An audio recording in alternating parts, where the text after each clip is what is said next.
Et il arrive un moment dans la vie de chaque âme éveillée où la question ne se résume plus à « Dieu existe-t-il ou non ?» Elle se transforme en quelque chose de plus intime, de plus réel, de plus périlleux. Qui est ce Dieu qui vit en moi?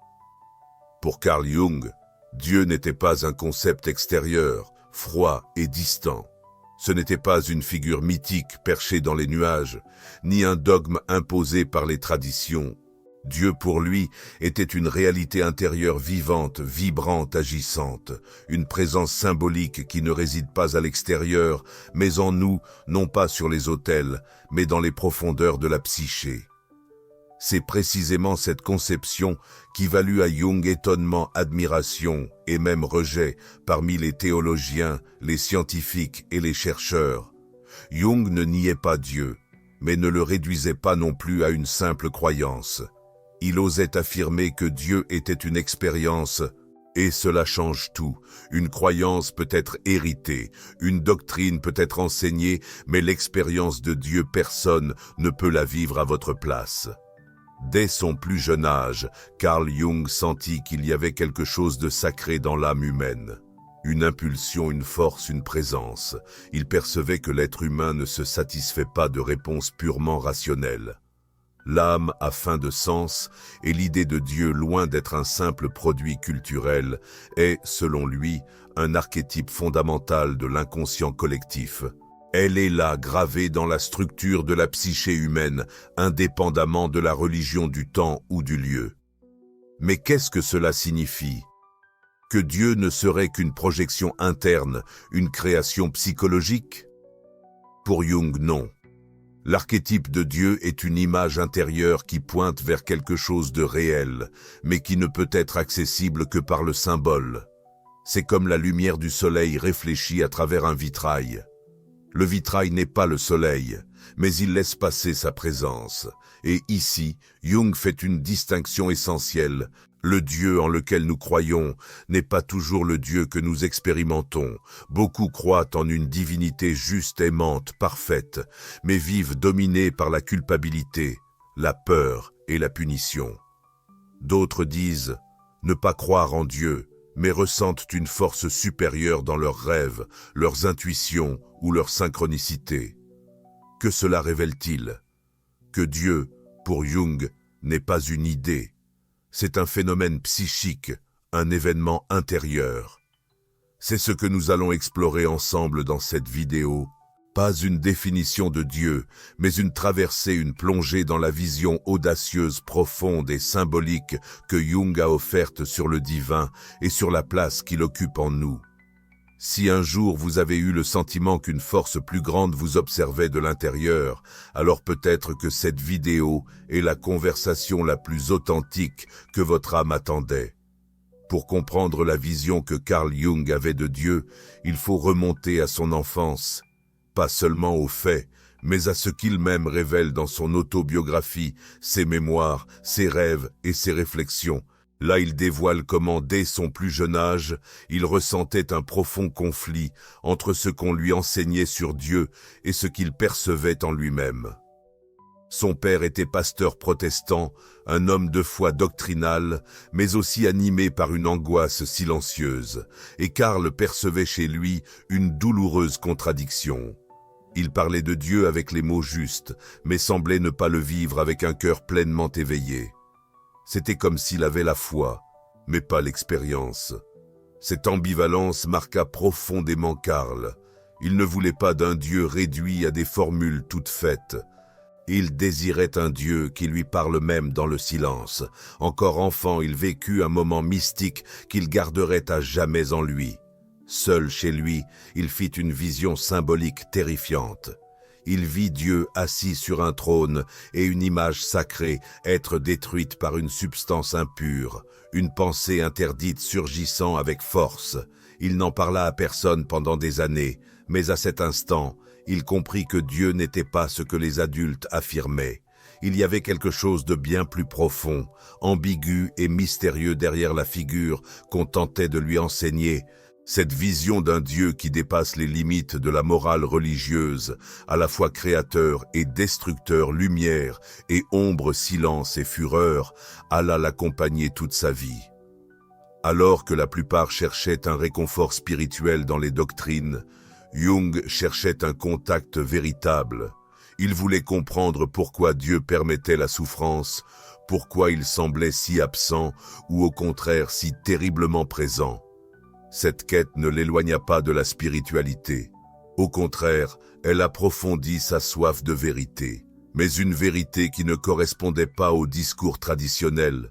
Il se demandait si le divin n'était pas en réalité quelque chose qui se révèle dans le processus d'individuation, c'est-à-dire dans le cheminement de l'âme vers son intégralité. Pour lui, Dieu n'était ni une récompense pour les bons, ni un châtiment pour les méchants. C'était une réalité archétypale, nécessitant une certaine maturité pour être perçue. Et souvent, ce Dieu ne se manifestait pas dans les temples, mais dans les crises, pas dans les journées paisibles, mais dans les nuits sombres, car c'est dans l'abîme du doute que le divin se révèle, non pas comme une croyance, mais comme une rencontre. Ceci est la racine de la vision de Jung, une spiritualité sans artifice, où Dieu n'a pas besoin d'être défendu, mais vécu. Issu d'une enfance marquée par la tension entre l'enseignement religieux et l'expérience intime, il s'est engagé dans un voyage qui allait le conduire à redéfinir tout ce qu'il savait du sacré. Peut-être est-ce pour cela que lorsqu'il parlait de Dieu, il ne ressemblait pas à un théologien, mais à quelqu'un qui avait été touché par quelque chose qui dépasse les mots. Quand Sébastien Kim affirmait que Dieu est un archétype de l'inconscient collectif, beaucoup l'ont accusé de psychologiser le divin, de réduire Dieu à un produit de l'esprit humain. Mais en réalité, il faisait tout le contraire. Jung ne voulait pas amoindrir Dieu. Il voulait le libérer des carcans de la doctrine et le rendre à l'âme. Dans le langage jungien, un archétype n'est pas une simple invention psychologique. C'est une forme vivante, ancestrale, primitive et universelle qui habite toutes les âmes. Les archétypes sont des modèles fondamentaux de la psyché, des images premières qui émergent spontanément, indépendamment de la culture, de la religion ou de l'époque. Et parmi tous les archétypes qui résident dans l'inconscient collectif, celui de Dieu est le plus puissant, le plus englobant, le plus énigmatique. Mais qu'est-ce que cela signifie en pratique? Que l'image de Dieu est gravée dans l'âme humaine, que même quelqu'un qui n'a jamais entendu parler de religion peut ressentir le mystère, pressentir le sacré, reconnaître quelque chose de plus grand qui transcende la raison. L'archétype de Dieu se manifeste dans les rêves, les visions, les peurs, les espoirs, les sentiments d'abandon et d'extase. C'est une force qui appelle, qui effraie, qui attire et que personne ne peut ignorer longtemps. On dit aussi que nier l'archétype de Dieu, c'est amputer une part essentielle de la psyché. Même ceux qui se disent athées à certains moments entrent en contact avec cette dimension archétypique face à la mort, à la beauté extrême, à la nature sauvage, à une expérience amoureuse profonde. Ce sont des instants où l'ego s'efface et où quelque chose de plus grand s'impose. Pas un Dieu extérieur, vengeur ou récompensateur, mais un principe organisateur de l'âme, une force qui pointe vers le centre de l'être. En identifiant Dieu comme archétype, Jung ne disait pas qu'il s'agit simplement d'une image interne. Il affirmait que c'est avant tout une image interne, et c'est en s'y plongeant profondément que sa présence se révèle la plus réelle. Le divin ne se trouve pas à l'extérieur, il réside dans l'inconscient profond, et cela transforme radicalement la spiritualité, car elle cesse d'être un système de croyance pour devenir un processus d'écoute. L'archétype de Dieu ne peut pas être domestiqué, il est contradictoire, ambigu, effrayant et sublime.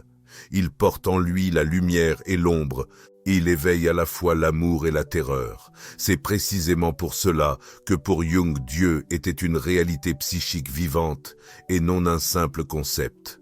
Une force qui agit dans l'âme même lorsque l'esprit la nie.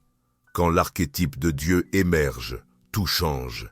Les anciennes structures s'effondrent, le moi se sent réduit, la vie prend un autre rythme. C'est le moment où l'âme comprend que quelque chose de plus grand l'habite et que ce quelque chose n'a jamais été une idée. Ce fut toujours une présence. Pour Carl Jung, Dieu n'était pas simplement une figure supérieure. Il représentait le symbole suprême de la totalité, et cette idée transforme en profondeur notre façon de nous relier au divin.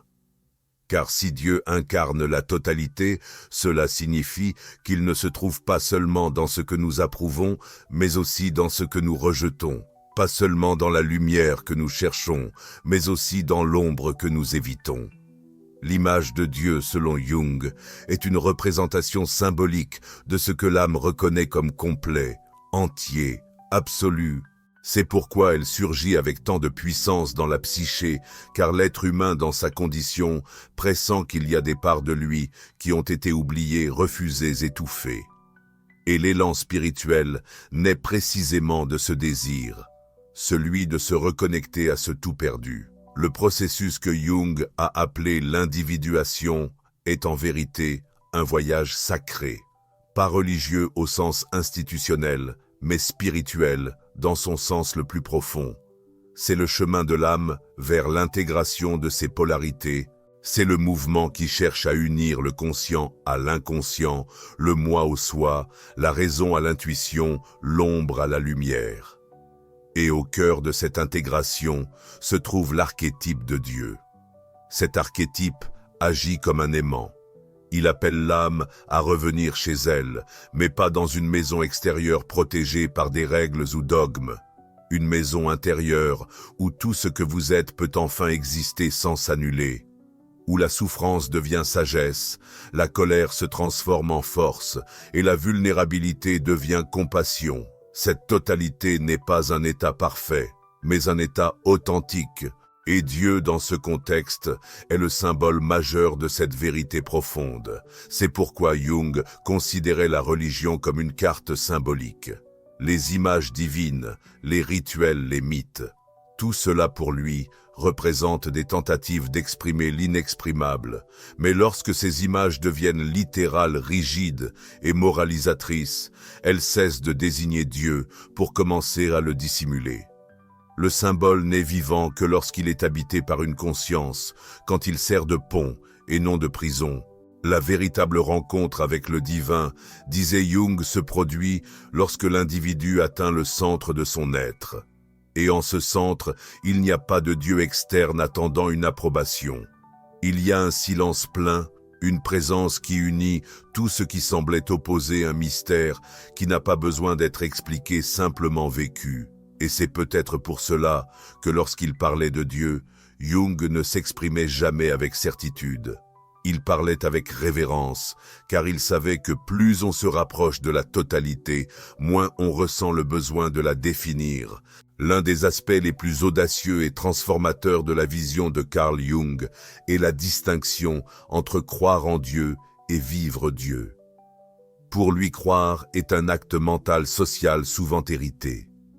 Vivre est un tremblement intérieur.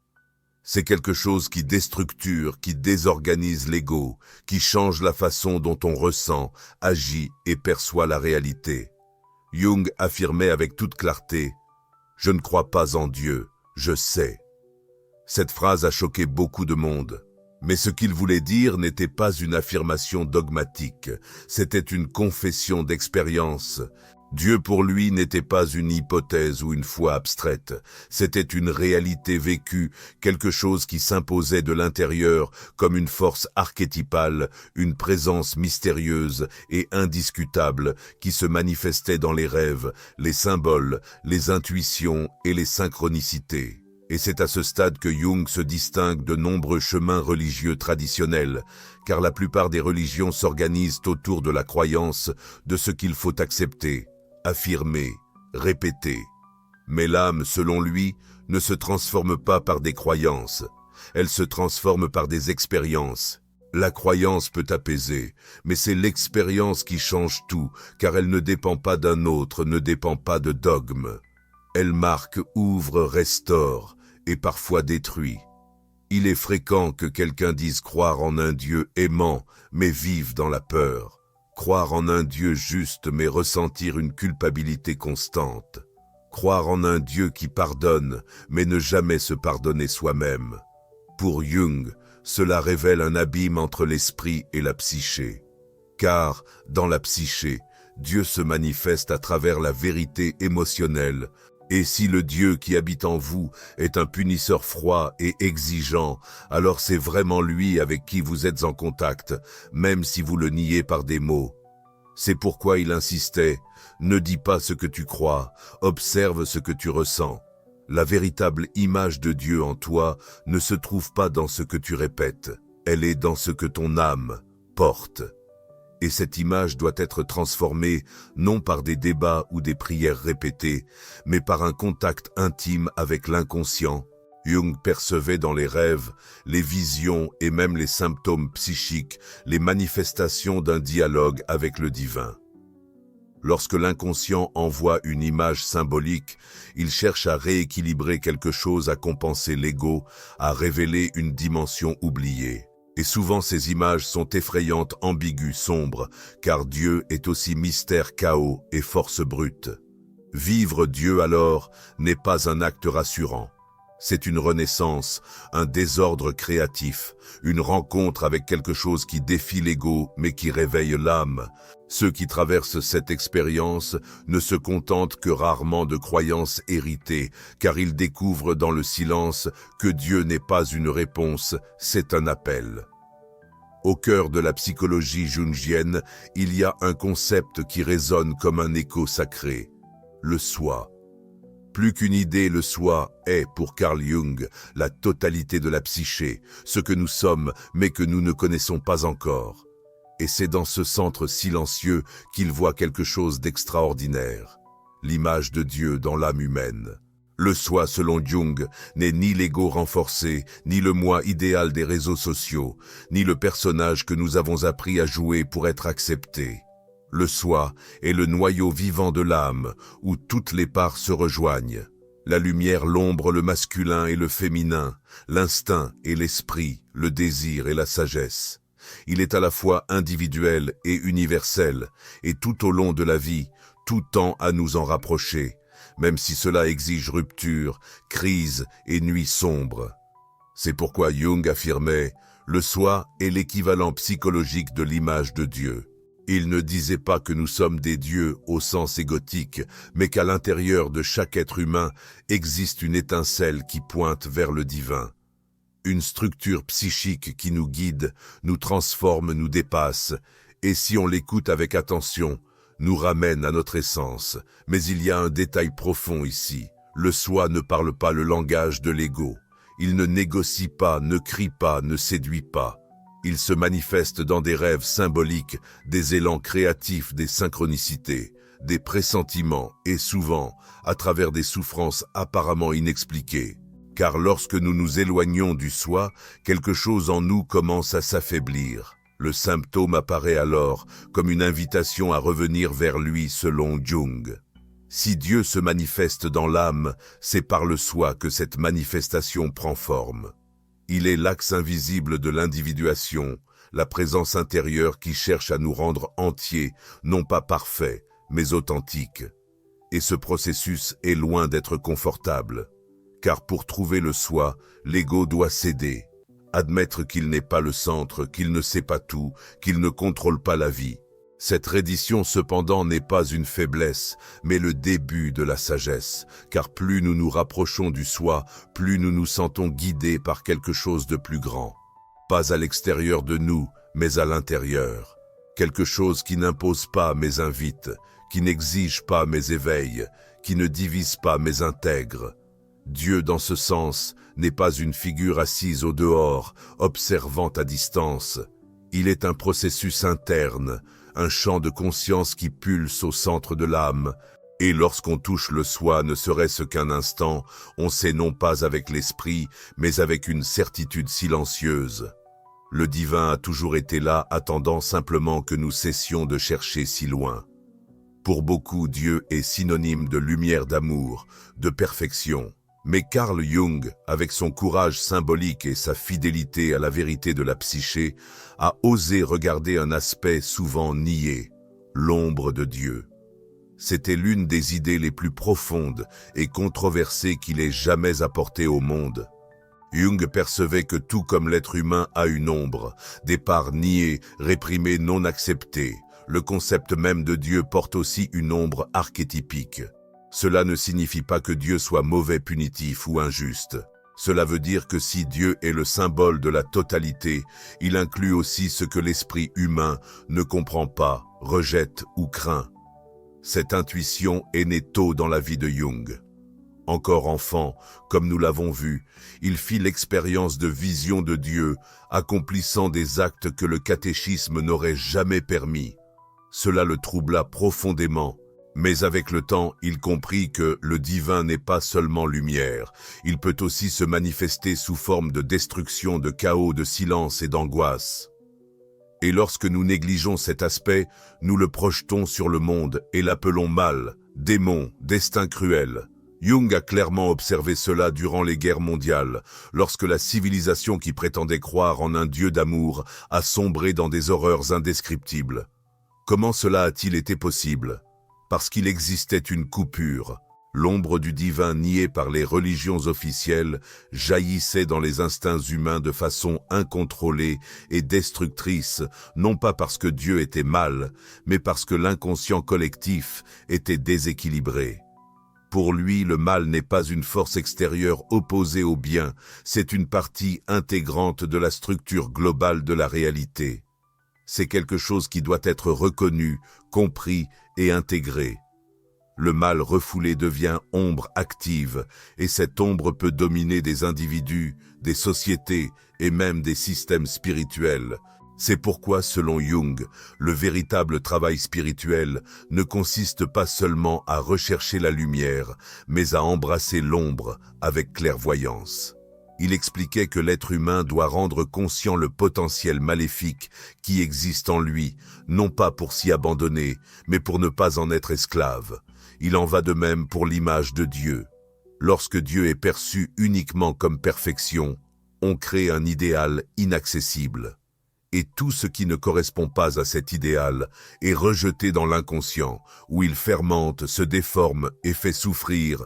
Mais quand nous reconnaissons que le divin habite aussi dans le chaos, la perte, le doute, la douleur, quelque chose change. La foi mûrit.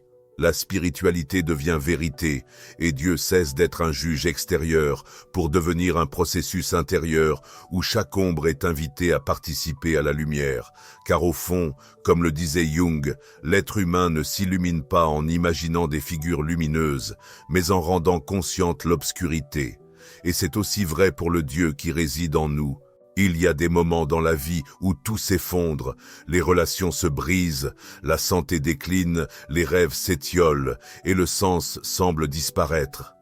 C'est dans ces instants-là, lorsque le sol manque, ainsi que les réponses et les garanties, que beaucoup se demandent « Où est Dieu maintenant ?» Carl Jung pensait que c'est précisément dans ces expériences limites que l'âme s'approche du sacré avec une intensité plus grande.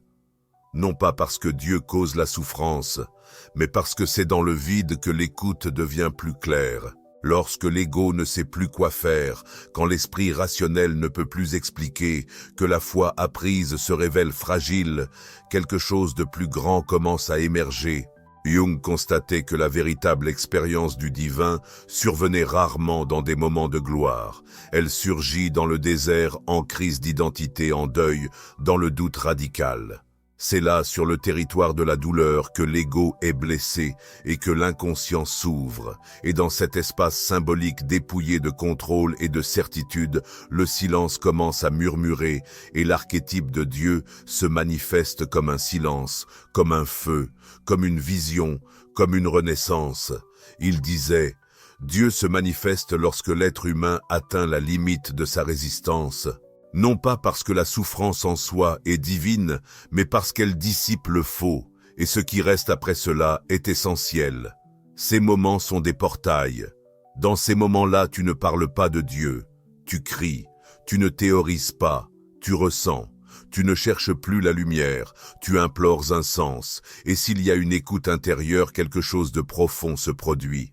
Tu réalises que le vide n'est pas vraiment vide.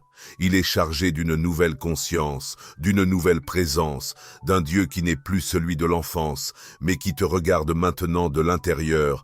Jung n'a jamais idéalisé la souffrance. Il savait que la douleur peut détruire, mais il savait aussi qu'elle peut révéler, qu'elle peut être le moment où l'âme s'éveille.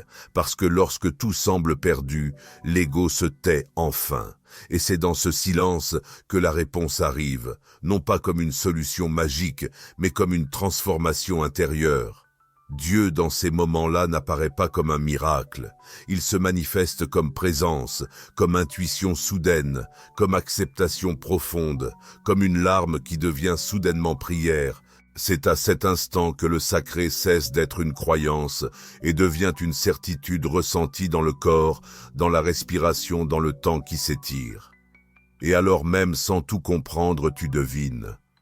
Ce qui semblait être une fin était en réalité une initiation, la traversée d'un portail et de l'autre côté, une nouvelle version de soi-même plus mûre, plus humble, plus éveillée, rencontre un Dieu qui a toujours été là, attendant que tu descendes de l'esprit et entres dans l'âme. Pour Carl Jung, la spiritualité authentique ne naît pas de la soumission à un dogme, mais du courage de se regarder en soi. Il respectait profondément les religions, mais pas en tant que système de croyance à suivre aveuglément. Il les considérait comme des expressions symboliques de vérité psychique, mythes, rituels, doctrines, toutes comme des tentatives humaines de représenter ce qui est essentiellement invisible, l'âme, en quête de sens. C'est pourquoi il a soutenu, toute sa vie durant, que la religion et la psychologie ne devraient pas être ennemis, mais partenaires. La religion, disait-il, s'exprime par des images, la psychologie par des processus. L'une pointe vers le mystère, l'autre cherche à l'intégrer, et l'âme humaine a besoin des deux, l'enchantement et la structure, le symbole et le chemin. Jung ne voulait pas détruire la foi, il voulait l'approfondir, sortir la spiritualité du terrain de l'obéissance aveugle et l'amener dans le domaine de l'expérience vécue. Pour lui, un individu qui récite des formules sans conscience est loin de Dieu. Mais celui qui se permet de plonger dans sa propre ombre, de reconnaître ses conflits, d'écouter ses rêves et de se diriger vers le soi, celui-là est en contact avec le divin. Il disait que le symbole religieux n'a de pouvoir que lorsqu'il est reconnu intérieurement. La croix, par exemple, n'a pas de valeur simplement en tant qu'image extérieure. Son véritable pouvoir réside dans ce qu'elle représente au sein de la psyché. La douleur qui engendre la renaissance, l'intercession entre les opposés, le sacrifice de l'ego, la renaissance du soi. Quand cette image est vécue intérieurement, elle devient vivante. Lorsqu'elle est simplement répétée extérieurement, elle perd sa flamme. Jung mettait aussi en garde contre les risques d'une spiritualité superficielle, celle qui recherche le confort, le statut ou des réponses toutes faites.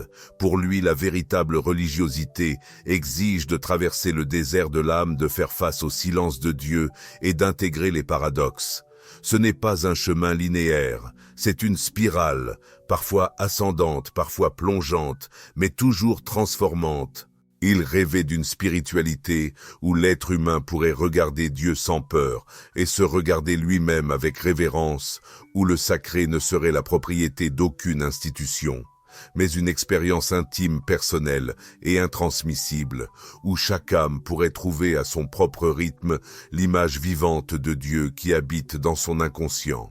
Et peut-être pour cela, même étant psychologue, il a été vu par beaucoup comme un mystique, car il ne parlait pas de religion comme quelqu'un qui enseigne, il parlait comme quelqu'un qui a été touché. Et sa psychologie, au fond, était un pont non vers le ciel, mais vers le centre, l'endroit où enfin Dieu et l'âme se reconnaissent comme des parties d'un même mystère. Dieu, pour K. Jung, n'était pas une croyance à défendre. C'était une présence à ressentir, une force qui naît dans le silence, qui se déplace dans le symbole, qui se révèle quand l'ego ne sait plus où aller. Et c'est pourquoi sa vision du divin reste si actuelle, parce qu'elle n'impose pas de réponse. Elle invite à l'écoute, Jung nous a enseigné que l'âme possède son propre langage et que Dieu, avant d'être compris, doit être vécu. Non pas à l'extérieur mais à l'intérieur, non pas comme un ordre mais comme une rencontre, non pas comme un nom mais comme une expérience qui transforme l'air, le regard, le temps et le cœur. L'image de Dieu, disait-il, est un miroir de l'âme et chacun de nous porte en lui un fragment de ce mystère. Peu importe que vous ayez grandi dans une tradition religieuse ou en dehors, peu importe le nom que vous donnez au sacré, ou même si pour l'instant vous ignorez encore si vous y croyez. Ce qui importe, c'est ce que votre âme ressent quand tout se tait, quand le masque tombe, quand la nuit arrive. Ce que l'on entend à ce moment-là est ce qui compte vraiment. Peut-être que Dieu est moins une explication qu'un souvenir de ce que vous avez été, de ce que vous êtes en train de devenir, de tout ce qui, au fond, habite déjà en vous. Si cette réflexion a touché quelque chose en vous, sachez, ce n'était sans doute pas un hasard. Cette vidéo peut avoir été le miroir dont vous aviez besoin, ou le signe silencieux qu'il est temps d'entrer plus en profondeur. Et si vous sentez qu'il y a un sujet que votre âme aimerait voir explorer ici, laissez-le dans les commentaires. Cette chaîne vit de l'écoute, et beaucoup des réflexions les plus profondes partagées ici sont nées de la demande attentive d'un abonné. Peut-être que votre question est celle de nombreux autres, et peut-être que votre quête sera le prochain chemin à tracer, que l'image de Dieu en vous ne soit jamais un fardeau, mais une lumière, et que votre spiritualité ne devienne pas une prison, mais un voyage. Car comme dirait Jung, tout ce que l'ego nie sera un jour la voie par laquelle l'âme retournera chez elle. Voilà